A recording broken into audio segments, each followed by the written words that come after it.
firstly ask how Alex Greenwood and Lily Murphy are doing. Obviously, they came off late in the game against Chelsea. How are they doing? Alex is back in training again, and Lily, we're still waiting for the final review from the consultants with her. I hope she comes back soon. And in terms of Virginia and Caroline and Rebecca Kanak as well, is there any update on their fitness, please? Yeah, I think that they are progressing quickly, all three of them, and we'll see if they are ready already this weekend, but slowly they are getting there. I think they are not, especially Caroline and Fujino is not that far away. Now you've had a few days to reflect. What are your overall thoughts from Friday night? Difficult game to start with, but certainly lots of positives as well with the amount of possession and chances that you created. Yeah, I think so. Everything is, of course, in this club and with this team that is about winning. But there is also things when you take one step back and analyze and that amount of scoring chances we had, we didn't let them create that many chances either. So I think that there is definitely things that we can build on for the future. But the disappointment is probably there also because we felt at the same time that the performance is okay, but we definitely can do better. And time forward now then to get off to kickstart things with a win this weekend.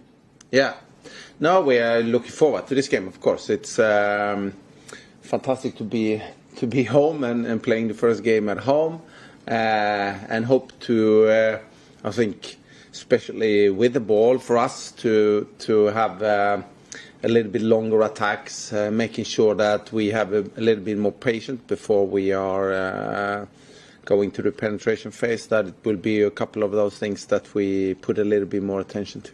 I also wanted to ask you about playing a home game at this place here. What's that going to mean to you personally, and also what have been your impressions of the stadium? Because it's a dedicated home for the women's team here, which is still relatively rare. What have been your first impressions of the venue?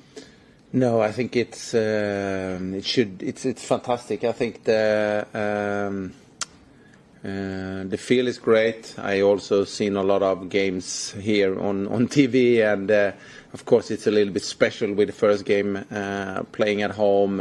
Hopefully a lot of people on the stands and cheering for us and supporting us. That will be fantastic. Really looking forward to be on the bench and coach the team in front of our spectators, and hopefully also get a good game and a good result.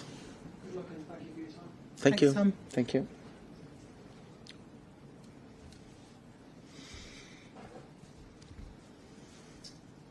Just following on from what Tom said, and it might be a bit early with Lee. Is there any time scale that you're thinking to work towards yet, or is it too early to know when she may back in action? I think it's a little bit too early to say. I think that, like I said, also they're looking for getting the final review from the consultant. I think we just need to wait until that is done. Just on Chelsea, you saw Jade, Sydney and Iman sort of play in the division for the first time. Just how did you think they got on in their first WSL game? Yeah, it's always a special thing to make a debut in this league and against an opponent like Chelsea. I think they did well. Of course, there will always be things that they can improve, and I think that they are also that. But now they have done the first game. They are into the league. They are also into the team.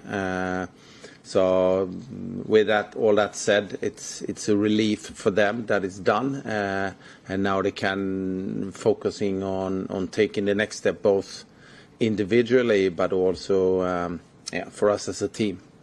Chelsea was obviously too soon for Grace Clinton to come into the team. Is she available for selection on Friday? She's also progressing slowly, but and not really yet. Okay, so Grace might not be involved on Friday? We don't think so, no.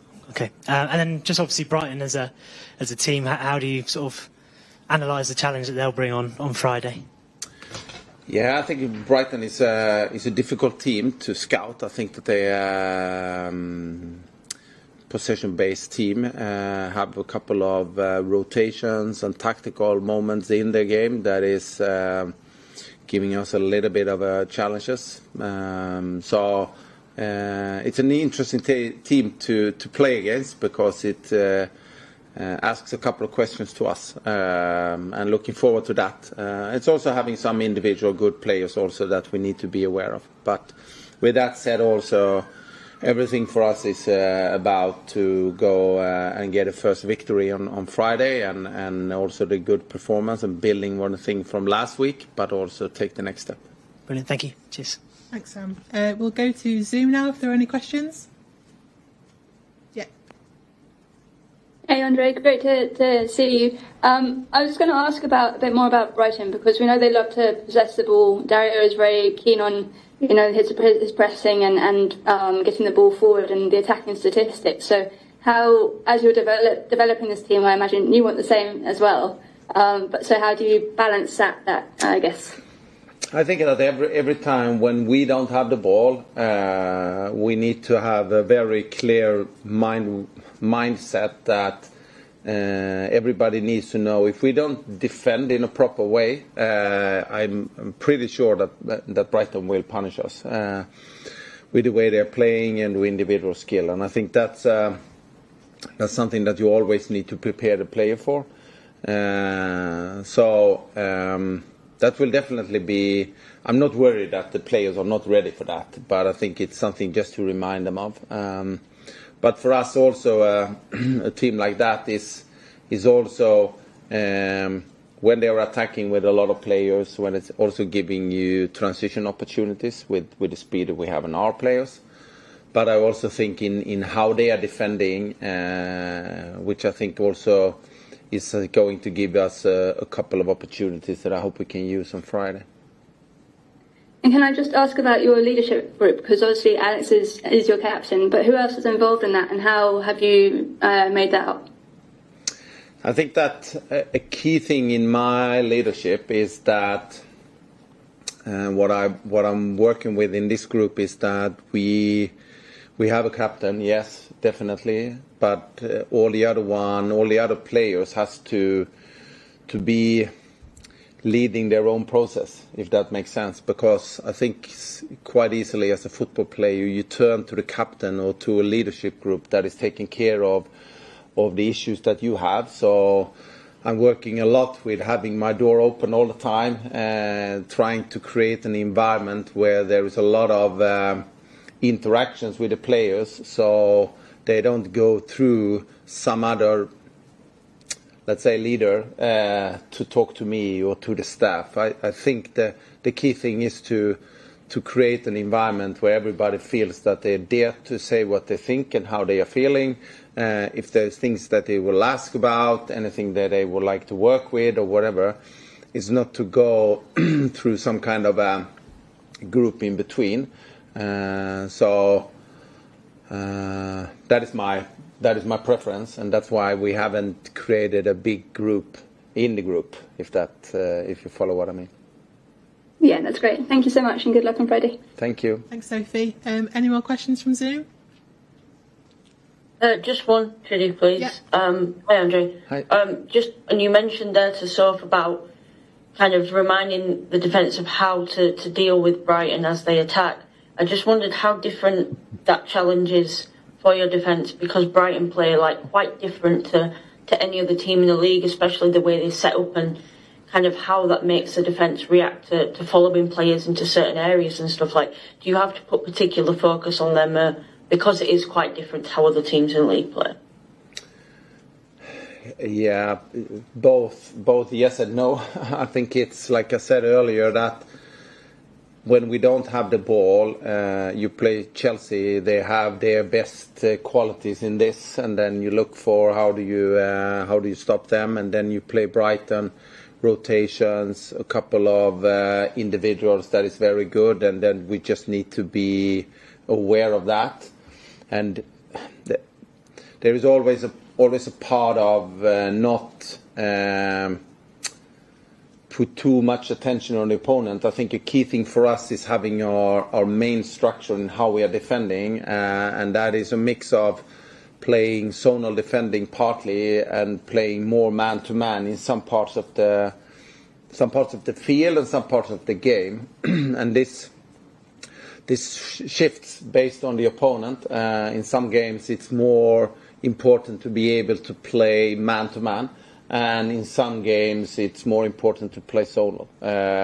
So depending on who you're playing against, and I think in this game, I think that the mix of it will be most likely the best.